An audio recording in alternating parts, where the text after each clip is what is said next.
Com a palavra. Boa noite a todos. Bom, sou Juliana, de fato, eu coloquei só médico obstetra, mas eu tenho pós-graduação em medicina fetal pelo Fernando Figueira. Já fui do Maria Amélia, já acompanhei aí a formação de alguns dos pós-graduandos que estão, inclusive, ouvindo a gente e resolvi falar sobre infecção congênita, que é um tema que realmente eu acho bastante interessante e acho que sempre traz muitas dúvidas para o pré-natalista, né? Então, espero que a gente possa ter uma discussão legal em relação a isso. Vou compartilhar minha tela. Se todo mundo consegue ver minha apresentação. Todos me veem? Me ouvem bem? Sim, sim, tudo certo. Sim? Perfeito. Bom, então gostaria de agradecer o convite do professor Jorge, sempre um prazer participar da sessão e é muito legal ver que a gente está conseguindo ter cada vez mais gente participando, né? Isso realmente, acho que para quem gosta de trabalhar com ensino, com formação, isso é muito gratificante. Bom, a gente vai falar sobre infecções congênitas e a gente está falando sobre um grupo muito heterogêneo de doenças, né? A gente tem doenças causadas por vírus, por bactérias, por protozoários, tem uma diferença muito grande em relação à distribuição, variando aí desde localização geográfica, população que a gente está estudando.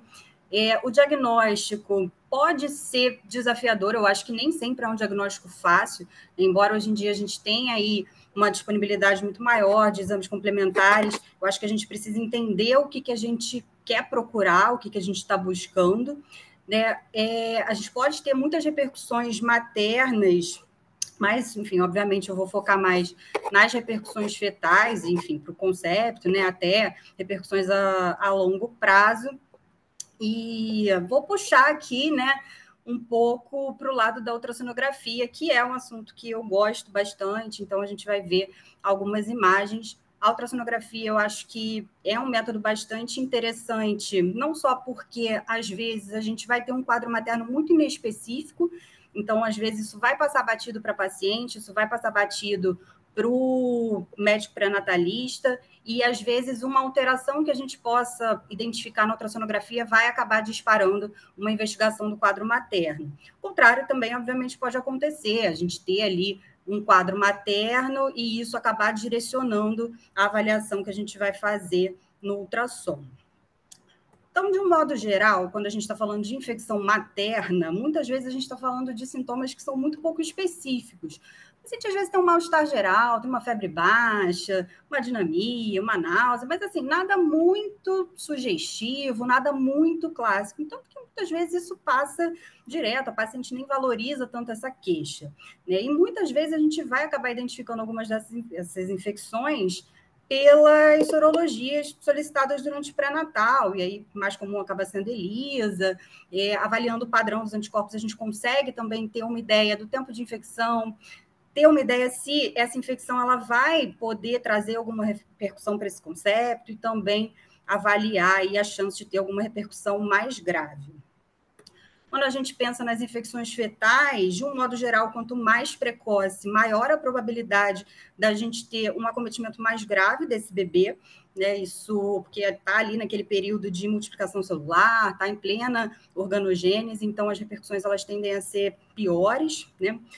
A gente tem alguns achados ultrassonográficos que podem ser mais sugestivos de infecção congênita. A gente, às vezes, olha assim, no ultrassom e fala, tá esquisito, né? Tem cara de infecção congênita. E isso, na verdade, tem uma apresentação que é bastante variável, mas, de um modo geral, a gente percebe muitas alterações, principalmente sistema nervoso central, alteração de padrão de crescimento, então, restrição de crescimento, e também alteração placentária e no volume de líquido amniótico. Em relação ao diagnóstico invasivo, a gente tem alguns desafios, né, algumas limitações, não só por ser invasivo, por ser menos disponível, por ser, às vezes, também um pouco desafiador para paciente, né, ter ali alguma restrição em relação a fazer um exame invasivo, mas isso geralmente a gente consegue contornar com um bom aconselhamento, né?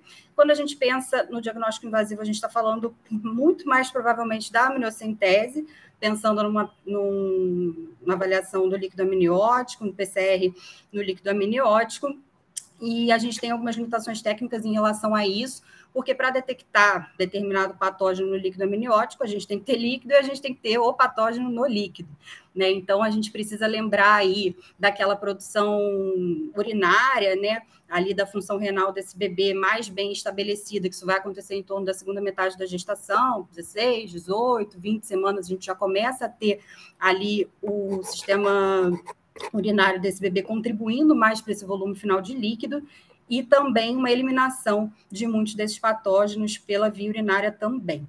Então, a gente tem essa limitação da idade gestacional e a gente tem uma outra limitação também, que às vezes as pessoas esquecem, que é o tempo de intervalo entre o diagnóstico da infecção materna e a realização do exame. Porque se a gente faz um exame muito precoce, pode ser que a gente tenha um exame falso negativo, simplesmente porque ainda não deu tempo de ter ali aquele patógeno no líquido amniótico. A cordocentese, ela não dá para dizer assim que a gente não usa, né? Ela tem aplicação, obviamente, no contexto da infecção congênita, mas para fins de diagnóstico a gente tem usado cada vez menos. Existem algumas situações específicas que a cordo vai ajudar mais a gente, mas principalmente quando a gente avalia algumas complicações e até mesmo algumas intervenções fetais que a cordo realmente vai ser mais necessária, tá?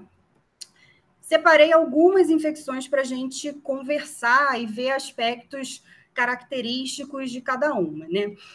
Óbvio que ninguém precisa ter tudo, todas aquelas alterações que eu falei, de sistema nervoso, né? Ou alterações extra, fora ali do polo cefálico e tudo mais, alteração de líquido, nem todo mundo precisa ter tudo, mas existem algumas características que são mais típicas em determinadas infecções e é mais ou menos isso que eu queria passar. Vou começar pelo CMV, porque é a infecção viral mais frequente depois da gripe, tá? A gente tem aí mais ou menos em torno de 2% das gestantes acometidas. Se essa gestante tiver outros filhos em idade escolar, essa chance de ter o CMV, isso aumenta significativamente para 5,9%. E o CMV congênito a gente vai ter aí em 0,2% a 2% dos nascidos vivos. A transmissão vertical, ela é mais provável na prima infecção, tá? Então, se for prima infecção na gestação, a chance de transmissão vertical fica em torno de 30% a 40%. Se não for prima infecção, essa chance ela reduz drasticamente, em torno de 1% a 2%.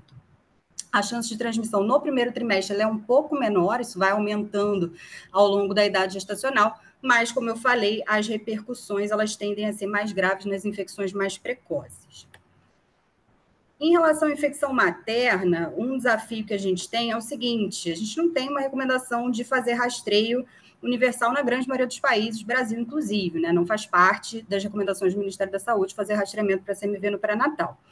Mas, se tiver, por exemplo, uma paciente com um quadro febril ali, uma síndrome monolike, isso vai acabar entrando na investigação. O que a gente usa é basicamente a sorologia, né? Se a gente tiver exame prévio dessa paciente, às vezes na clínica privada a gente tem uma oportunidade um pouco maior de fazer um aconselhamento pré-concepcional, por exemplo, então de ter ali uns exames basais dessa paciente. Ela não tinha, aí na gestação ela faz um quadro febril e tem um IgM positivo, um IgG positivo, isso é uma informação relevante para a gente, tá? A presença do IgM, ela fala a favor de uma infecção mais recente, e aí, a depender da idade gestacional, a gente consegue excluir uma infecção na gestação utilizando o teste de avidez, né? Uma avidez baixa, ela sugere uma infecção recente nas últimas 12 semanas, então, se você tem ali um quadro no primeiro trimestre, isso é uma informação que te ajuda bastante. Só que muitas vezes, como a gente não tem exame prévio, e também como os exames que a gente tem, eles não são tão bons em diferenciar, por exemplo, uma prima infecção de uma reativação, de uma reinfecção, isso às vezes não é muito simples, tá? Então, a gente tenta usar a maior, enfim, todos os dados que a gente puder ter, se tiver exame prévio, isso ajuda bastante, mas o fato é que quando você se depara com uma situação dessa, de ter, por exemplo, o IgM e o IgG positivo, às vezes numa idade gestacional um pouquinho mais avançada, você acaba ficando meio vendido em algumas situações.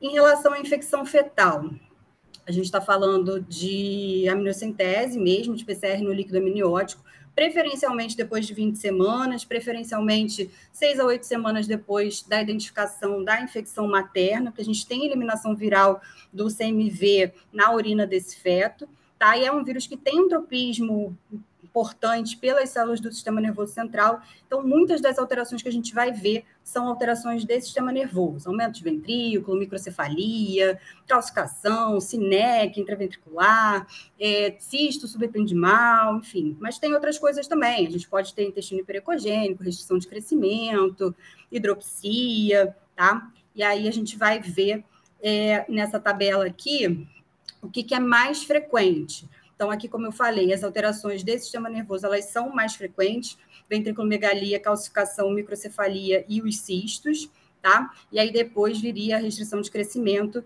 e o intestino hiperecogênico. Algumas imagens para a gente começar a ter uma ideia do que a gente está falando. Aqui, um corte transgésto polocefálico, a gente vê um cerebelo. Cerebelo, honestamente, não me chama tanta atenção, mas quando a gente olha a cisterna magna, tem uma cisterna magna mais dilatada. Aqui a gente tem algumas calcificações, um ventrículo bem aumentado, alguns cistos, essas sinéquias aqui e cisto subependimal, isso é bastante comum no CMV. Aqui, a mesma coisa. Então, a gente tem o ventrículo aumentado, a gente pode ter alteração do plexo coroide, do aspecto do plexo coroide, pode ter aquele ventrículo em lágrima que fala a favor de agenesia do corpo caloso. O Doppler ajuda a gente a ver se a gente consegue identificar a artéria pericalosa, então isso já fala a favor desse diagnóstico. Em alguns casos, a gente precisa até de ressonância para estudar melhor o sistema nervoso.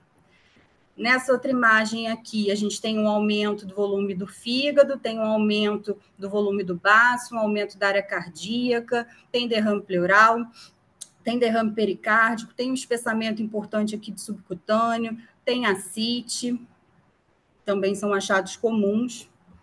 Aqui, um espessamento placentário. E a placenta, assim, honestamente, eu acho que é um órgão meio injustiçado no ultrassom, né? Porque muitas vezes a gente está fazendo, é a placenta, é anterior, é posterior, mas ninguém olha, assim, às vezes, com o amor e carinho que a placenta merece, por assim dizer. Então, espessura da placenta, aspecto dessa placenta, se é uma placenta mais heterogênea, se é uma placenta mais calcificada, isso às vezes chama atenção, né? Então, tem algumas situações que a alteração placentária ela vai ser mais precoce. Então, aquilo já te chama atenção para alguma coisa para você olhar com mais cuidado para esse bebê. Então, aqui a gente vê o espessamento da placenta. Só para a gente ter uma ideia, né? A espessura normal da placenta, ela acompanha mais ou menos a idade gestacional. Então, se estou fazendo ultrassom do bebê de 20 semanas, espero ter uma placenta de mais ou menos uns 20 milímetros de espessura.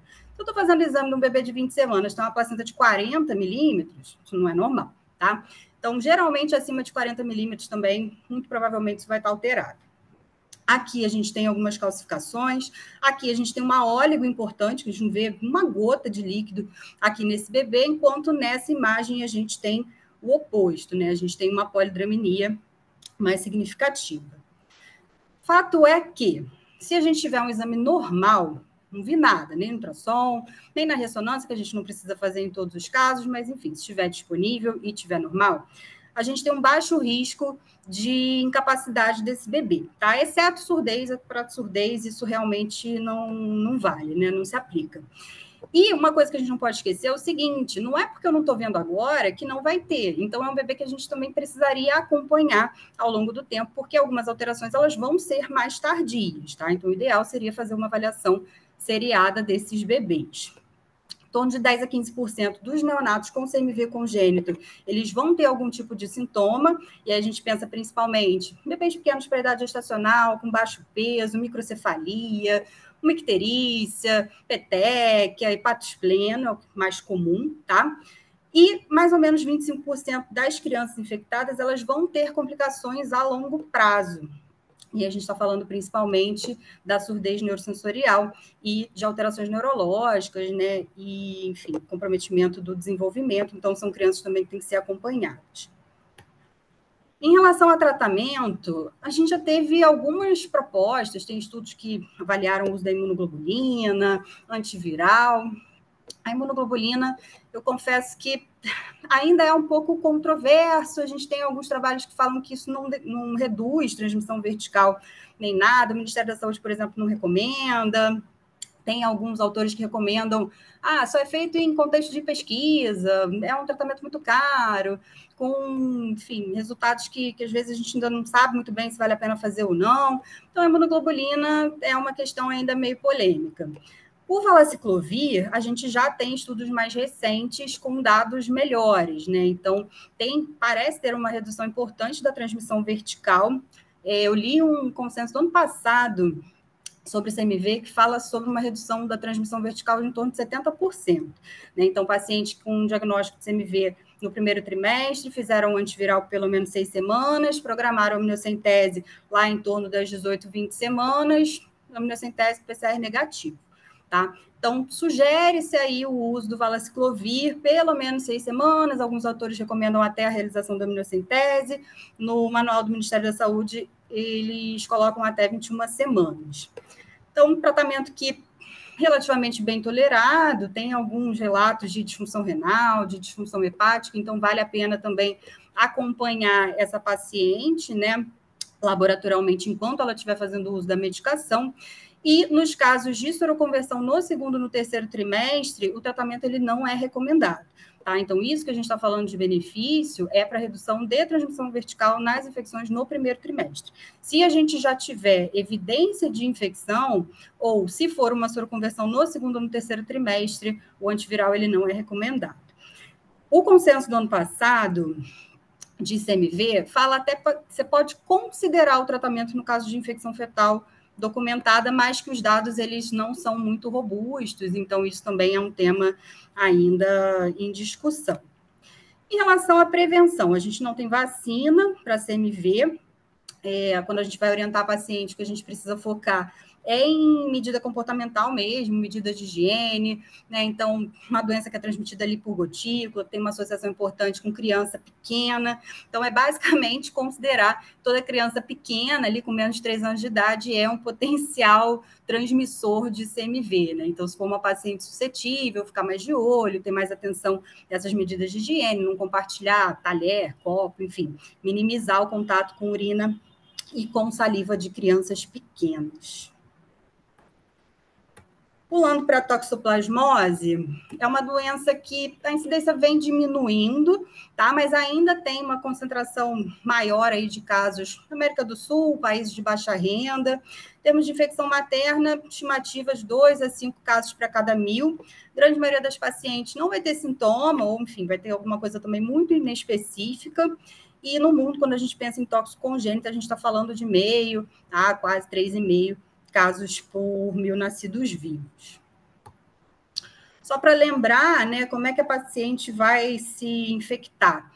Então, a gente tem uma via importante aqui, que é a ingestão de carne crua, mal passada, vegetais crus, a questão do gato, né? O gato é sempre culpado, coitado, mas assim, o problema não é o gato, é o contato com fezes do gato contaminado. Então, se é uma paciente que tem gato, por exemplo, orientar a não manipular a caixa de areia. Se for uma paciente que eu brinco, né? É mãe de gato, então não vai limpar a caixa de areia. É mãe de planta, se for mexer ali com jardinagem, essas coisas, ter contato com o solo, usar máscara, usar luva, lavar bem as mãos. Então, são recomendações importantes da gente fazer para as gestantes suscetíveis.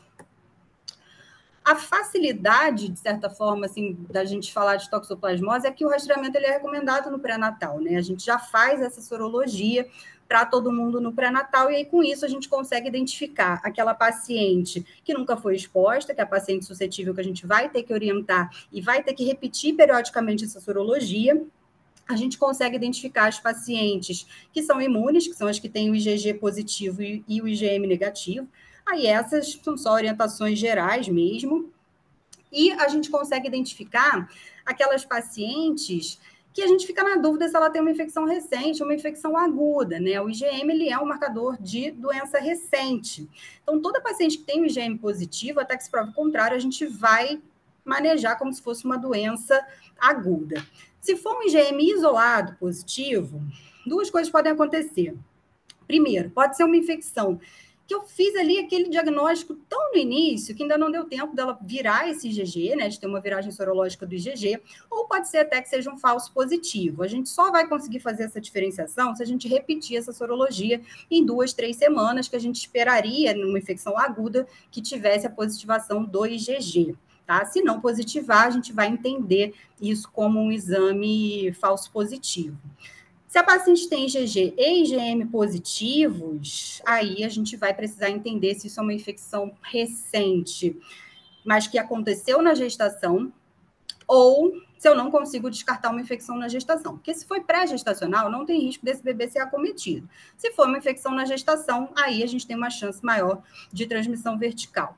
Aí, nesse cenário, o teste de avidez ele vai ajudar a gente bastante também, principalmente nas gestações com menos de 12 a 16 semanas, né? O Ministério considera 16. Então, se a gente tiver uma avidez alta de IgG antes de 16 semanas, a gente considera uma infecção antiga. Então, essa paciente também não precisa tratar, não precisa ser acompanhada em centro especializado, nada disso, tá? É um IgM residual, pode ficar positivo durante bastante tempo. Mas, se a avidez for baixa ou intermediária, a gente vai entender como uma infecção mais recente, que vai demandar tratamento e vai demandar investigação desse bebê. Risco de infecção congênita sem tratamento, 20 a 50%, tá? E os principais achados que a gente pode ver no ultrassom, também achados de sistema nervoso, alteração de crescimento, hepatosplenomegalia e sinais de hidropsia.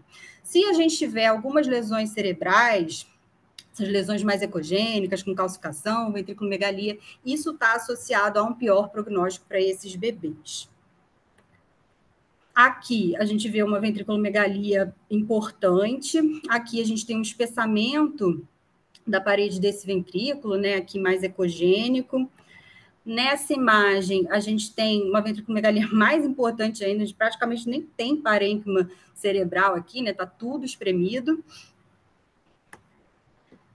Aqui a gente tem algumas calcificações, mas diferentemente um pouco do que a gente vê no CMV, o CMV ele tem uma predileção ali pela distribuição mais próxima do ventrículo, né? A gente fala, o CMV tem calcificações periventriculares e as calcificações na toxo, elas são mais difusas no parênquima. Então, isso é uma coisa que pode ajudar a gente. Aqui nessa imagem de baixo, a gente vê um derrame pleural e vê uma ascite. Essa imagem aqui é bem exuberante, né? Essas calcificações. Aqui, uma hepatomegalia importante com uma ascite, e aqui também o aumento do fígado e um hepatospleno. Tá? Uma dica para a gente ver um aumento do baço. O baço, geralmente, a gente não vê, né? Se a gente está vendo o baço no ultrassom, é porque tem alguma coisa diferente. E, geralmente, é aquilo que você passa rápido pelo abdômen, nem identifica, não se preocupa em medir, nada disso. Mas algumas dicas para a gente pensar nisso são o seguinte. Primeiro, se eu estou vendo, isso já chama um pouco de atenção. Segundo, deslocamento do estômago, tá? Se a gente vê aquele estômago que está com uma topografia mais central no abdômen, dá uma olhada para esse baço, porque pode ser que esteja aumentado.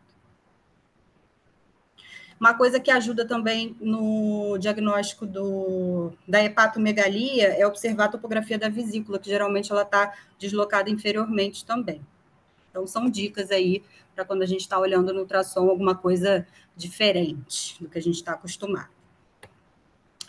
Em relação à infecção fetal, mesma coisa, PCR no líquido amniótico, a amnio pelo menos depois de 6 semanas da infecção, preferencialmente depois de 18, 20 semanas. Tem uma sensibilidade muito boa, mas a gente não pode esquecer que essa chance de ter um exame falso negativo, ela tem uma explicação, né? Ela tem uma associação, uma baixa concentração do patógeno no líquido amniótico, tá? Então, isso é importante. Então, por mais que você faça o diagnóstico mais precoce, você vai ter que tratar paciente e tudo mais, programa a amnion um pouquinho mais para frente, porque senão é um exame que não vai te ajudar no final das contas. Se você fizer num momento que não seja muito oportuno.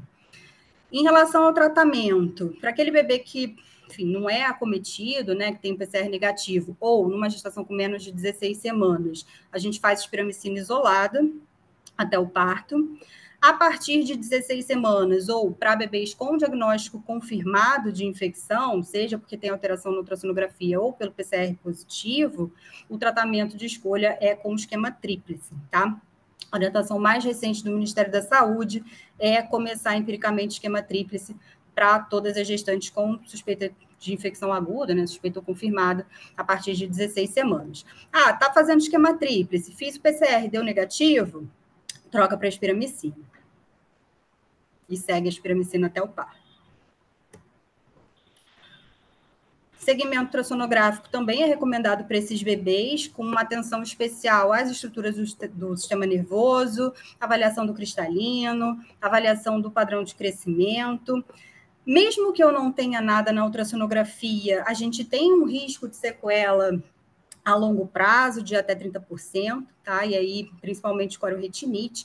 Aquela tríade clássica da toxoplasmose congênita, que é a hidrocefalia, com calcificação e com corioretinite, ela é rara, nem sempre a gente vai ter as três coisas, tá? E a gente pode ter aí também atraso de desenvolvimento, quadros convulsivos e déficit visual a longo prazo para essas crianças. Então, também acompanhamento depois para essas crianças, pelo menos no primeiro ano de vida, 1 a 2 anos aí de acompanhamento.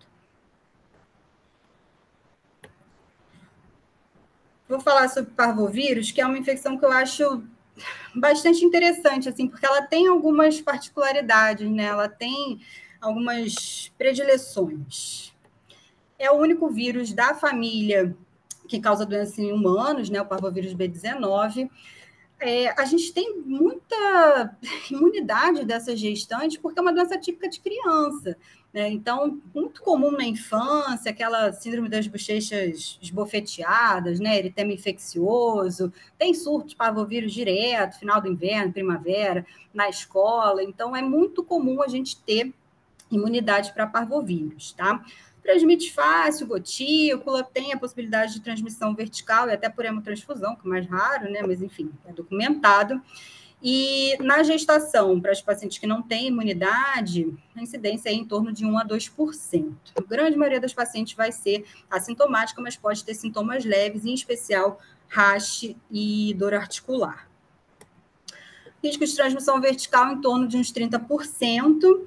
E o que é bastante interessante sobre o parvovírus é que ele é um vírus que tem ali uma predileção, né? Ele tem um tropismo por células por células da medula, né? Então, ele tem um tropismo por células eritroides. Isso pode levar a uma anemia importante. Ele tem uma afinidade também com células do miocárdio, com células do pulmão, com células da placenta. Se a gente entende o tipo de célula que o vírus gosta mais, a gente consegue entender as principais repercussões para esses bebês, que são uma anemia grave, uma miocardite, que pode ser pelo efeito direto do vírus mesmo, ou até mesmo uma insuficiência cardíaca por conta de uma sobrecarga volêmica, né? Porque esses bebês, eles têm uma chance de fazer uma hidropsia fetal, que é um quadro mais grave, em torno de 4 a 13%. O problema é que esses bebês forem hidrópicos, isso aumenta bastante a mortalidade. Diagnóstico de infecção materna, a gente não rastreia de rotina, tá? Nem, enfim, imunidade para parvovírus, mas se a gente tiver uma história de uma gestante que é contactante, se tiver um rash, tiver também um quadro febril, que a gente não está entendendo muito bem, ou se a gente enxerga alguma alteração na ultrassonografia, e principalmente fetos hidrópicos, gente, hidropsia, tem que pesquisar infecção por parvovírus. E aí, o que a gente vê mais, né? Aqui a gente vê uma ascite, aqui a gente vê um derrame pericárdico com espessamento subcutâneo, aqui a mesma coisa. Aqui um derrame pleural mais exuberante, um subcutâneo também bem espessado, bem edemaciado. Aqui uma ascite mais exuberante, uma placenta bem espessada. Aqui a gente tem a dopplervelocimetria da ACM, que é o que a gente usa para rastreamento de anemia fetal grave. Então, assim, pegou um caso de uma hidropsia fetal, não é causa imune, tá? Então, não é incompatibilidade RH, nada disso. vai pesquisar a infecção congênita, em especial parvovírus, a gente não pode esquecer. Tá? O rastreamento é igual, né, do ponto de vista da anemia, mesma coisa que a gente faria para incompatibilidade RH, para doença hemolítica perinatal, Doppler velocimetria da CM, com avaliação do pico de velocidade sistólica, tá? E um pico de velocidade sistólica acima de 1,5, múltiplos da mediana, é sugestivo de anemia fetal grave, e é uma indicação de corticentese, tanto hidropsia quanto o Doppler alterado, já é uma situação para a gente pensar em fazer um acordo para uma avaliação hematimétrica desse bebê, enfim, avaliar, inclusive, uma possível transfusão intraútero. A gente vai fazer o diagnóstico. Aí, a gente tem uma questão, o diagnóstico fetal, por exame invasivo, tem até algumas controvérsias, assim. Se precisa fazer? Depende, né? Se a gente não tiver hidropsia, não tiver sinal de anemia grave, é até questionável se vale a pena funcionar essa paciente. Tá? A recomendação, por exemplo, da SWOG é para não fazer, a não ser que você precise fazer um acordo, que você tenha que avaliar uma transfusão, tá? Então, isso é um pouco ainda controverso. Em relação ao manejo, também avaliação seriada desses bebês, procurando principalmente sinais de hidropsia e de anemia, tá? O eco fetal, ele é importante nesse cenário, porque a gente pode ter sinais de insuficiência cardíaca congestiva, pode ter ali alteração pela miocardite viral, e, como eu já falei, da acordo, pensar principalmente nesses bebês com sinal de anemia grave, né? E bebês hidrópicos. A transfusão intraútero, em alguns casos, nesses casos de hidropsia e de anemia grave, ela reduziu a mortalidade. Tá? Então, a gente vai avaliar aí se a gente tiver esses sinais de comprometimento mais grave, fazer a corticentese, avaliar o hematócrito desse bebê. Se for um hematócrito abaixo de 30, né, hemoglobina abaixo de 10, teria indicação de transfusão, e a idade gestacional de até 35 semanas, entre 18 e 35 semanas. A vantagem, de certa forma, né, se é que a gente pode falar assim, da infecção por parvovírus é que muitas vezes ela vai se resolver espontaneamente. Por mais que esse bebê tenha ali algumas alterações, se não for uma anemia grave, tem grande chance disso melhorar sem você precisar fazer nada. E até por isso também que a gente entra nessa questão se vale a pena fazer diagnóstico invasivo, se vale a pena fazer alguma coisa de diferente nesse acompanhamento. Então, em até 30% dos casos, né, até 34% dos casos, isso vai ter uma resolução espontânea em torno de 1 a 7 semanas, tá? Se a gente não tiver hidropsia, não tiver anemia grave, o prognóstico é bom e geralmente a gente não vai ter sequela grave para esse bebê. Se tiver hidropsia, a gente tem um risco de sequela neurológica e vale considerar uma avaliação mais detalhada do sistema nervoso central. Detalhe, não é por alteração, alguma malformação estrutural, nada disso. Mas o que a gente pode ter de avaliação de alteração, na verdade, do sistema nervoso central é muito decorrente de hemorragia. E esses bebês eles são muito plaquetopênicos também, tá? Então, essas sequelas neurológicas, essas alterações que a gente pode ver, às vezes calcificação, aumento de ventrículo e tudo mais, isso é geralmente decorrente de um quadro de uma hemorragia ali no sistema nervoso, diferentemente do que a gente viu nas outras doenças até aqui. Quis falar um pouquinho sobre rubéola, por mais que tenha diminuído bastante, né? Muitos países erradicaram e tudo mais a doença, mas a gente está num momento esquisito, eu acho, né? Uma coisa aí com vacina, algumas pessoas não querendo muito vacinar as crianças, então a gente acaba vendo algumas doenças retornarem, né? Sarampo, rubéola, enfim. Então, acho que vale a pena a gente dar uma conversada sobre isso também, embora na prática, enfim, nunca vi um caso de rubéola ao vivo na minha vida. Em adultos, geralmente, a gente tem uma infecção que é oligossintomática da mesma forma, mas ela tem um rash maculopapular que é mais característico, né? O risco de transmissão vertical, ele diminui conforme a idade gestacional avança, ao contrário do que a gente falou até agora. Mas o acometimento ele é mais grave quanto mais precoce for a infecção. Tanto é que em alguns países, onde a gente não esbarra aí em alguns entraves legais, né, a infecção por rubéola no primeiro trimestre é uma situação em que as gestantes, elas são, inclusive, aconselhadas quando a possibilidade de interrupção da gestação, tá? Por repercussões fetais aí muito graves.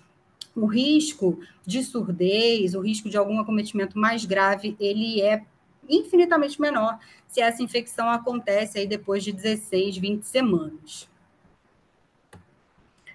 Em relação ao diagnóstico da infecção materna, o IgM é o que ajuda a gente, mas é aquilo, né? A gente tem uma chance maior de ter um IgM falso positivo, então pode ser que isso atrapalhe um pouco nesse diagnóstico, mas o fato é que a gente precisa considerar a situação como um todo, considerar a exposição, considerar o quadro clínico materno, considerar o histórico vacinal dessa paciente, tá? E o teste de avidez, ele pode ser útil também nessa diferenciação entre doença recente, um IgM residual, enfim, um IgM falso positivo. Em relação à infecção fetal, a gente pode fazer amniocentese, pode fazer PCR? Pode. O guideline de infecção congênita da SWOG, que é de 2018, fala para considerar a interrupção da gestação se for infecção materna precoce, confirmada no primeiro trimestre, antes de 12 semanas, mesmo sem exame invasivo. Polêmico, né? Mas, enfim, é o que está escrito lá. Porque o risco de ter anomalias graves para esse bebê é muito grande. Então, enfim, em alguns países isso realmente é aconselhado aí para essas pacientes.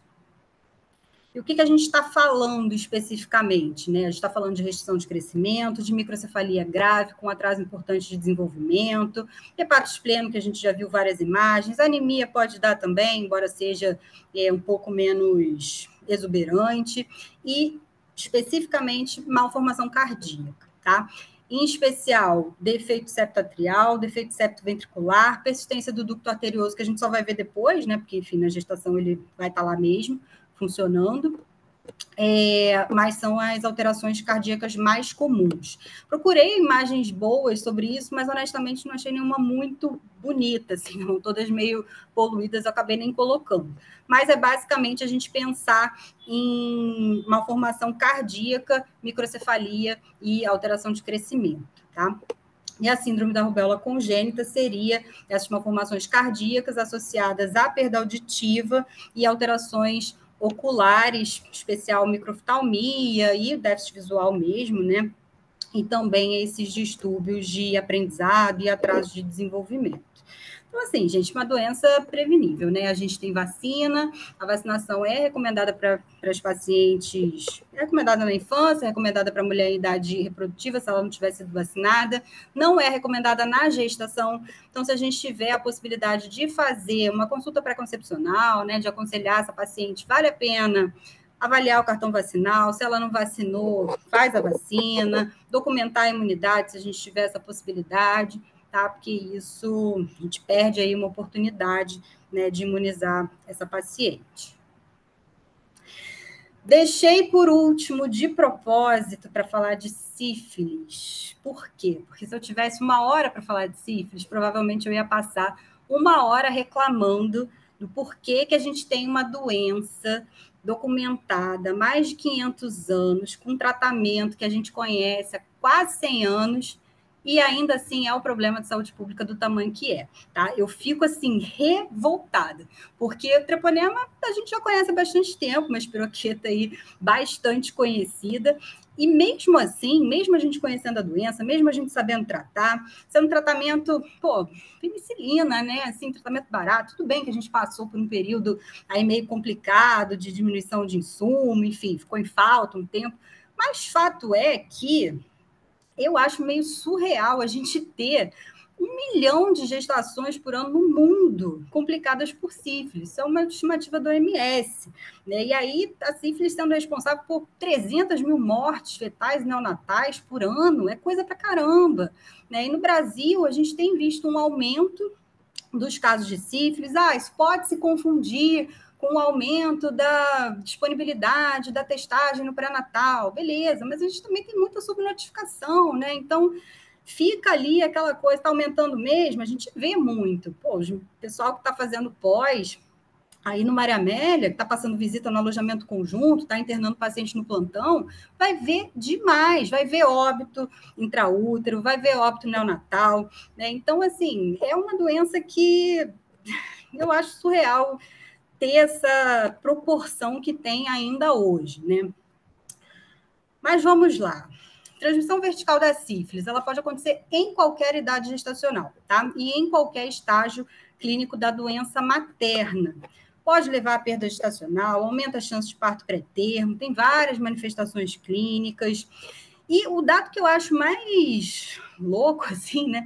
Mais assustador dessa história é que, gente, se a gente tratar adequadamente essas pacientes, dá certo, funciona, né? 1 a 2% das mulheres tratadas adequadamente que vão ter alguma repercussão para o bebê, que o bebê vai ter algum sinal de infecção congênita. Só que se a gente não trata essas pacientes, a gente está falando de 70% a 100% de bebês acometidos. Isso é muita diferença, tá? Então, a gente precisa pensar aí no que a gente...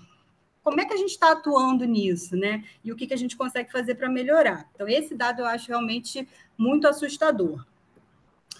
Rastreamento, a gente sabe que é recomendado na gestação, o Ministério da Saúde incluiu ali o rastreamento com o teste treponêmico, porque, enfim, é sensível, é bastante específico, tem teste rápido, é um teste barato, dá o resultado rápido para paciente em poucos minutos, e a gente já consegue tratar o mais precocemente possível, já convoca parceria, já tenta parar ali a cadeia de transmissão. Então, isso é uma estratégia para a gente aumentar a possibilidade de diagnóstico, pegar esses casos mais precocemente e tratar logo essas pacientes para a gente não ter esses desfechos trágicos que a gente pode ter, tá?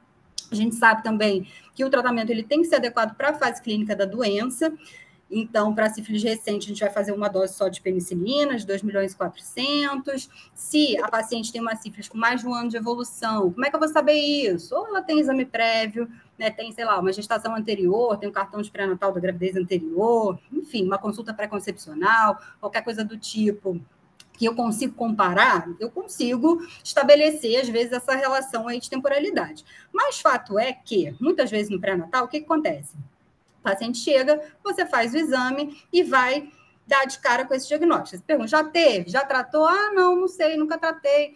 Já tomou benzetacil? Ah, não, nunca tomei. Então, no final das contas, muitas dessas pacientes a gente não consegue saber o tempo de doença que ela tem. E a gente acaba manejando como uma sífilis tardia, né? Porque, na verdade, é uma duração indeterminada e a gente acaba meio que manejando como o pior cenário possível nesse caso e tratando com as 3 doses de penicilina, num total de 7.200.000, tá? Neurosífilis a gente não vê tanto, principalmente paciente imunocompetente, né? Mas, enfim, também existe, né? Não podemos esquecer disso. Mas a grande maioria das pacientes a gente vai pegar aqui nessa fase da sífilis latente com duração indeterminada. Precisa acompanhar essas pacientes, tá? Precisa acompanhar com VDRL mensal. Por que VDRL mensal? É para dar aquela satisfação de você pegar uma paciente com título alto para caramba e no mês seguinte ele está praticamente negativado. É muito bom quando isso acontece, confesso que é satisfatório, mas não é o objetivo primário desse acompanhamento da resposta ao tratamento, porque muitas vezes essa queda da titulação ela é mais lenta.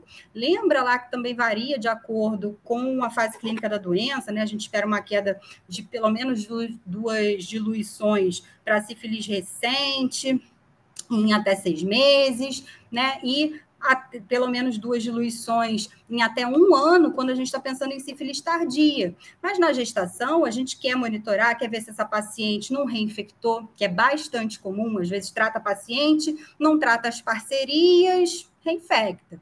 Tá? Uma outra coisa que pode acontecer é um intervalo inadequado entre as doses da penicilina. Lembrar que o intervalo recomendado é de 7 dias. Tem uma nota técnica do Ministério da Saúde falando que se o intervalo for superior a 9 dias, a gente precisa reiniciar o tratamento para essas pacientes que vão fazer as 3 doses, tá? E não esquecer de tratar, convocar e tratar as parcerias sexuais dessas gestantes.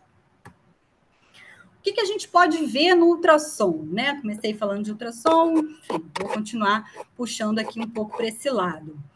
Honestamente, embora eu tenha visto muita sífilis na vida, né? Sífilis no ultrassom é uma coisa que dificilmente a gente vê tanto, tá? Porque às vezes os pacientes não chegam, elas não são encaminhadas, ou porque às vezes elas não vão ter ali nenhuma alteração muito grave, muito diferente, porque as alterações mais graves, elas são muito tardias, tá? Então, de achado precoce, o que a gente pode ter, o que é mais comum, né, é um espessamento da placenta e uma hepatomegalia. A hepatomegalia é um achado bastante característico. Pode ter hidropsia, pode ter polidramia, pode ter anemia fetal grave, pode, mas isso é mais raro, tá? Então, o que a gente espera é que a paciente não chegue nessa fase. Mas se mesmo assim ela chegar nessa fase, a gente tratando essa paciente adequadamente, essas alterações geralmente elas regridem, tá?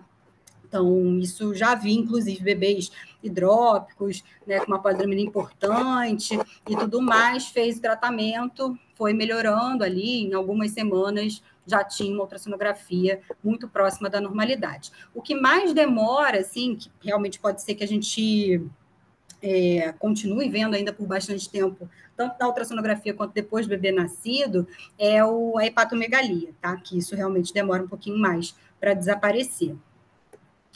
Aqui, mais algumas imagens só para a gente ter uma ideia. Estou falando de uma hepatomegalia importante, né? O fígado está vindo aqui quase até a bexiga desse bebê, bastante coisa. Tá? Então, um achado que realmente chama atenção.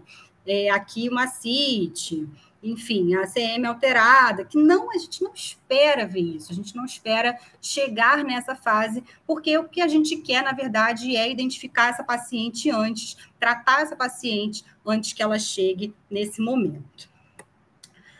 Principalmente esse momento, que é um óbito intraútero aí, enfim, terceiro trimestre, né, essa imagem, mas isso pode acontecer em qualquer idade gestacional, tá? Então, realmente é uma situação dramática, né? Quem está aí no plantão da maternidade, se ainda não se deparou com uma situação dessa, muito provavelmente vai se deparar, porque, infelizmente, isso é bastante frequente.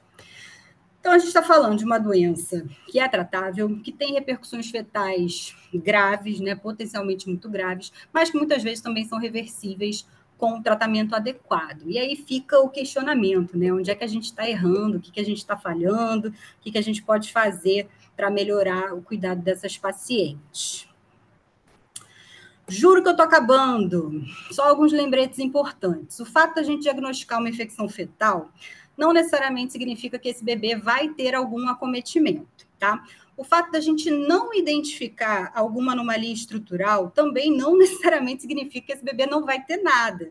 É importante a gente explicar isso para a paciente, tá? Porque às vezes, a ultrassom deu normal, deu tudo normal, tá, mas tem algumas sequelas que podem ser mais tardias, que isso pode aparecer depois, então é importante ter um acompanhamento mais longitudinal aí desses casos. E, como diz o professor Braga, né, uma provocaçãozinha, assim, só para a gente encerrar, é o seguinte, a gente tem que saber o que a gente está buscando, tá? Eu sei que às vezes é tentador, né? Vou pedir sorologia para tudo, vou rastrear tudo, vou pedir todos os exames do mundo. Gente, não é assim, né? E principalmente porque a gente está, enfim, uma sessão com pós-graduação, são alunos que estão inseridos no contexto do sistema público de saúde, a gente precisa aprender a fazer um uso racional dos recursos que a gente precisa saber o que a gente está procurando, até para a gente entender o que a gente está encontrando e o que a gente vai fazer com essa informação. Tá bem?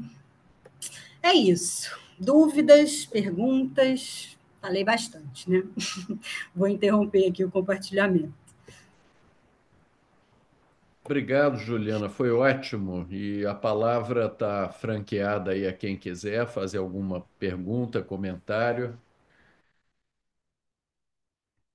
Professor É. Nilson, obrigado aí pela presença. Atrasado, mas cheguei. Obrigado, eu vi quando você entrou. Quem quiser fazer algum. Fatomata levantou a mão com a palavra. Boa noite, professor Rezende. Boa noite a todos. Doutora Ju, boa noite. Mais uma vez, obrigada pelas suas aulas. Está fazendo falta. Estou com saudade. Está fazendo muita falta. A minha pergunta é relativamente, eu sei que não foi o conteúdo da aulas, sobre a transmissibilidade de vírus Zika, correlacionando com a periodicidade de seguimento ultrassonográfico, também seria a cada 4 semanas ou se faz menos? Depende, varia um pouco. Assim, atualmente, na situação epidemiológica que a gente tem muito menos casos de Zika, né? Praticamente não tem mais. Mas depende muito também do tipo de alteração que você identifica. Então, bebês mais graves você vai acompanhar em intervalos menores, e, enfim, você pode customizar um pouco esses intervalos, mas de um modo geral, a cada 2 a 4 semanas. Mas Zika realmente quase não tem visto mais. Quando eu quando eu fui fazer residência, estava assim, no final do boom da Zika, né? A gente tinha um ambulatório no Figueira, que era um ambulatório só de Zika, fazia ultrassonografia de todo mundo, a gente viu muita coisa, muita coisa. E aí, até o final do meu primeiro ano de residência, isso já diminuiu bastante, até atualmente a gente praticamente não vê mais. Então, a história epidemiológica também é importante para a gente levar em consideração, né? Até para a gente saber o que a gente vai pesquisar. E quanto ao febre ouro-puxo, a transmissibilidade vertical da febre ouro-puxo? Qual é? Se realmente existe a transmissibilidade vertical. Eu acho que a gente ainda não sabe muito bem exatamente o que pode dar. O professor Braga até deu uma aula ano passado sobre isso, né? Mas a gente, aparentemente, até onde eu li a respeito, a gente não tem nenhuma alteração muito específica. Eu não sei se a gente tem esse dado muito bem estabelecido, do quanto que tem de transmissão vertical e o que tem, quanto que de fato e quais tipos de alterações são mais características da febre ouro-puxa. Eu acho que ele colocou no nosso grupo, Fatumata, um documento aí da Secretaria de Saúde. Eu vou pedir para ele na semana que vem, na primeiros 5 minutos, que a gente sugeriu aí assuntos gerais, eh, falar rapidamente esses números aí. Me lembra semana que vem de perguntar, ele certamente tem isso em mente. Acho que tem aula dele gravada no canal também, né? A do que foi Mpox Foi ano e passado, se foi ano do ano passado, passado. tenho. Desde o ano passado a gente está guardando tudo lá no Isso, YouTube. do ano passado, sim. Então, é isso. Obrigada, doutora Ju. Tá cheio de mensagem aí para você no chat, Juliana. Alberto te elogiando, Maria Olga e Epifânio, nossos alunos aí com saudade. Então, com Ô, João da saudade, né? Aranda. Sair do plantão. Ô, João da Bem, Aranda. estão me ouvindo? Sim. Sim. Tá, desculpa, eu não sei levantar a mãozinha. Primeira coisa, parabenizar a professora Juliana, excelente aula, é uma coisa assim muito importante, é o nosso dia a dia, principalmente a última parte, né, sobre sífilis, mas é só para comentar, né? Teve uma época em que houve uma vacinação em massa no Brasil, tá, em relação à rubéola, né? Uhum. Começaram a vacinar todo mundo, eu vou só comentar, e começou a vacinar todas as mulheres estavam sendo vacinadas, e muitas delas estavam sendo vacinadas grávidas, né? E aí eu fui procurado por diversos pacientes no pré-natal, inclusive pré-natal de particular, pré-natal esse de uma médica que falou que tinha sido vacinada, que ela tinha procurado outros médicos, e os médicos tinham indicado até interrupção de gestação, tá?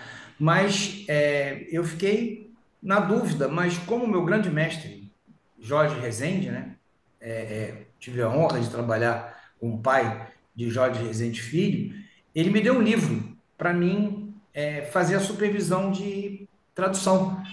E esse livro dizia o seguinte: isso aconteceu também nos Estados Unidos, né? Onde várias mulheres foram vacinadas para rubéola e não houve nenhum tipo de alteração. Então, eu tranquilizei essas pacientes, então, tranquilizei essa médica, falei: olha só, pelo livro que eu li, não há necessidade dessa situação, tá? Então, foi isso que aconteceu numa época, não lembro bem se foi nos anos 90, foi em relação a isso, de que pacientes eram vacinadas com rubéola, vacinados para rubéola, e nem sabiam que estava grávida. E tinha um tempo, não, você não pode engravidar durante tanto tempo, tal, não sei o que lá, mas isso não aconteceu Absolutamente nada, né? Então, essa é a primeira pergunta, se você tem essa noção em relação a isso. E o outro problema é em relação à sífilis, né? Que nós temos aqui o nosso diretor, a quantidade de paciente que tem sífilis na gravidez é assim, assustador, tá? É uma epidemia, tá? E mais uma vez, o meu grande chefe, professor Jorge Rezende, ele me mandou ir para São Paulo em 1998, que o objetivo era erradicar a sífilis congênita no Brasil, 1998. E nós estamos no ano de 2025. E nós temos 10%, 15%, 20% de pacientes infectados na enfermaria com sífilis. Quer dizer, e o tratamento é tranquilo. E eu vejo que, às vezes, no pré-natal, as pessoas não sabem interpretar os exames, tá? Então, são duas perguntas. Tem essa situação em relação a isso, em relação à vacina, que ocorreu isso lá nos anos 90, eu acho, e em relação ao que está acontecendo. A gente não está sabendo mais interpretar um exame, né? Quer dizer, pede um teste positivo e a paciente faz o teste positivo, ela teve sífilis, aí toma uma bateria de penicilina benzatina e depois pede de novo e tá 1 para 1 e continua tomando, continua tomando. O que você acha disso, professora? Eu acho que em relação à rubéola, primeiro, existe uma preocupação enfim, doença pelo vírus vacinal, mas o risco é baixo, realmente. Né? A recomendação acho que vai muito no sentido de não vacinar gestante, porque, enfim, é uma vacina de vírus vivo atenuado, existe uma chance que é mínima, mas que, enfim, isso pode acontecer, não vou saber te dizer exatamente qual o risco disso acontecer, mas, de fato, quando a gente vai fazer uma análise populacional, a chance é pequena. Né? Então, vale para a recomendação, de um modo geral, do tipo, está grávida, não é para vacinar. Se vacinou, idealmente esperar aquele intervalo de 30 dias, que é a recomendação do Ministério da Saúde. Mas, se a pessoa foi vacinada inadvertidamente, que pode acontecer, e a gente sabe que isso pode acontecer, tranquilizar a paciente de certo modo, mas também oferecer um acompanhamento. É mais ou menos isso. Agora, a interrupção da gestação por vírus vacinal não é uma recomendação assim que a gente vê na literatura. Em relação a sífilis eu fico muito chocada sempre, assim, porque é assustador demais, né? A gente vê muita paciente, muita paciente. Não só quem está, enfim, atuando na maternidade pública, às vezes até no consultório mesmo, a gente pega alguns casos, enfim, tem uma certa resistência, às vezes, um certo preconceito, enfim, tem várias questões aí que eu acho que permeiam esse diagnóstico de sífilis. Acho que tem uma dificuldade de interpretação dos testes diagnósticos, sim. Acho que tem uma confusão muito grande, principalmente em relação ao conceito de cicatriz sorológica, que às vezes a pessoa pega ali o exame, vê, mas é um título baixo, deve ser de antes, e meio que subestima, então acho que isso pode acontecer, infelizmente. Embora o protocolo do Ministério da Saúde, eu acho extremamente bem escrito, sabe? Eu acho que é um documento muito bom. Assim, ele é bem, até visualmente, ele é muito bom mesmo. Ele tem umas tabelas que são bastante úteis, que trazem ali a combinação de todos os testes, das situações, das definições. Então, acho que a gente tem material, né? Mas talvez olhar um pouco com mais carinho aí para essa interpretação das sorologias, com certeza. E uma coisa que a gente vê, infelizmente ainda, principalmente quem, assim, quando a gente atende na emergência, a gente acaba pegando bastante, é a paciente que, por mais ter recebido o tratamento, ela não fez o segmento adequado. E aí a gente colhe um VDRL na admissão e esse VDRL aumentou, ela reinfectou e ninguém ficou sabendo. Isso também acontece bastante. Com certeza. Obrigado. Mão levantada, temos aí o nosso querido Alberto Borges e Epifânio. Primeiro, Alberto. Professora Juliana, vou ser bem breve, até porque meu colega, meu vice-diretor, Dr. Sidney Matos, já entregou o que eu ia falar. Eu já conversei isso com o professor Mauro Romero. Eu sempre fiquei no plantão, Juliana, mas nos últimos quase 10 anos, fazendo ambulatório com os alunos do quarto ano da nossa Faculdade de Souza Marques, né? Está o nosso professor titular aqui. O que eu observo é o seguinte: eu vejo como grande fator de disseminação da doença o não tratamento da parceria. A gente consegue tratar as mulheres de forma adequada, entende? Mas muitas das vezes o que eu escuto é que o companheiro não quis ser tratado ou que ela não está mais com aquele companheiro. Esse indivíduo, uma vez contaminado, ele vai contaminar deveras mulheres, entende? Esse é o fator disseminador que eu vejo, né? E mais uma vez também reiterando a sua fala, que o manual do Ministério da Saúde está muito bem orientado, até mesmo para o generalista que está na ponta hoje na atenção primária, entendeu? Mas eu vejo o não tratamento adequado da parceria como um grande fator, inclusive para esse aumento na última década identificado pelo Ministério da Saúde. Com certeza. Uma coisa que acontece também, às vezes, é o descompasso, né, entre o tratamento da gestante e da parceria. Então, às vezes, o parceria até tratou, fez ali o tratamento, testou e tudo mais, mas um tratou uma semana, o outro tratou 3 semanas depois, e aí você acaba tendo aquele passo-repassa, né, da infecção, e acaba que você não consegue interromper a cadeia de transmissão. Isso, com certeza, é um fator que contribui bastante também para a gente não conseguir, Outro enfim, fator de melhorar confusão, acho que essa. a gente tem que entender que não é tão comum assim, que é a cicatriz sorológica. É um conceito que a Sim. gente tem que entender, tem que saber, mas que não é algo tão comum assim. Então, não prevaricar muitas vezes em relação a titulações abaixo de 1P8. Tem que avaliar melhor. Isso, o manual do Ministério, eu acho que é bem enfático, né? Porque as recomendações mais antigas falavam um pouco, título baixo, altamente sugestivo e tudo mais. E nas publicações mais recentes, a recomendação que a gente tem é: não ignore o título baixo. É positivo, é positivo. Né? Tem indicação de tratar, vai tratar mesmo que tenha título baixo. Então, isso eu acho que foi também uma estratégia para tentar evitar essa pormenorização, né, do exame, não muito com uma titulação bizarramente alta, né, que sempre assusta, né? A pessoa fala, nossa, sei lá, um para 256, um para 1028, assusta. Aí você vê um para 4, tem pessoas, mas é um para 4, não deve ser nada, o paciente já teve, já tratou, mas aí você vai ver, não tem documentação de tratamento, não tem documentação da queda do VDRL ao longo do tempo. Então, a recomendação é retratar seus pacientes também, né? Então, acho que nessas situações a gente acaba perdendo bastante, infelizmente. Epifânio. Boa noite, doutora Ju, tudo bem? Boa noite. Que saudade aí. É, só...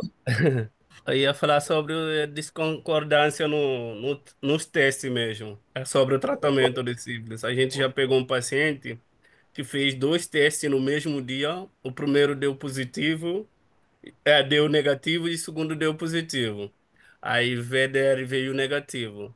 Aí, para convencer, o parceiro estava lá para falar que tem que tratar. O parceiro falou, não, que pesquisou na internet que realmente não tem, provavelmente o teste está errado, já que o exame de sangue deu negativo.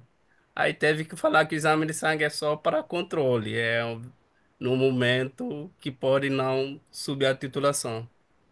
Aí tem alguma Isso. coisa a respeito que pode ajudar a convencer o parceiro quando pegar um caso de novo. Não, tem, com certeza. A recomendação é tratar a parceria independentemente do resultado do teste. Tá? Então, a parceria ela deveria receber pelo menos uma dose de penicilina. Se o teste for negativo, recebe uma dose só. Se o teste for positivo e a gente não tiver exame prévio, vai tratar como infecção de duração indeterminada, deveria tratar com 3 doses. É muito difícil, às vezes, você convencer a pessoa que tem o exame negativo de que ela precisa ser tratada. Né? Um argumento que às vezes eu uso é sobre. Logo quando a gente está falando de profilaxia para contactante, né? É. Fala assim: o seu exame deu negativo, porque ainda não deu tempo de positivar, mas se você teve o contato com uma pessoa que tem um exame positivo, você tem indicação de fazer o tratamento. Então, assim, talvez tentar convencer, né? Óbvio que você não pode.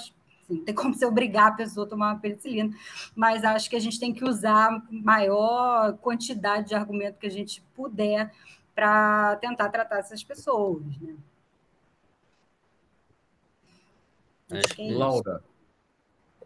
Laura, Boa noite. Boa noite. Primeiro, me apresentar. Eu sou Laura, sou egressa agora da UFRJ, finalizei o residência. É, foi ótima a aula. E a relação, na verdade, é o CMV. O que me incomoda um pouco, eu já vi na pediatria casos de feitas de Está mas falhando um pouco, Laura, Laura, seu o áudio seu está vídeo. cortando um Faz o seguinte, pouquinho. apesar da delicadeza de você se mostrar, que é ótimo, mas isso, vamos ver se melhora um pouquinho. alô, melhor? Agora, vamos ver. Melhor. Fala de novo. Me incomoda um pouco em relação ao CMV, porque eu já vi alguns casos de suspeitas de infecção congênita do CMV. E a gente tem aí uma opção de tratamento, que você falou hoje, valaciclovir, que provavelmente sintomas no bebê. E mesmo assim a gente mantém como política pública não fazer o rastreio durante a gestação. Eu entendo que é um rastreio difícil, né? Porque pode infectar. Eu não sei se tem uma possibilidade de fazer PCR e A pela carga viral, que né, a gente fazia às vezes no Covid, ali marcava 30 e usava isso como nosso guia, pelo menos na FRJ era esse o padrão. Mas assim, me incomoda a gente ainda não usar, não fazer esse rastreamento durante o pré-natal, por exemplo, rubéola. Eu sei que a gente usa como evento sentinela, por isso que a gente ainda tem algumas indicações do Ministério de rastrear, mas eu vejo muito menos probabilidade de a gente achar um caso do pouquinho que você O final cortou um pouco, Laura. tá. Repete o final. Sabe, Só o o que finalzinho. você acha em relação ao Está cortando bastante a pergunta. Mas, pelo que eu entendi, te incomoda a ideia de não tratar, né? De não rastrear e de não tratar, sendo que a gente tem a possibilidade de fazer um uso do antiviral e, com isso, talvez reduzir a transmissão vertical. É isso? É exatamente isso. Tá. Bom, assim,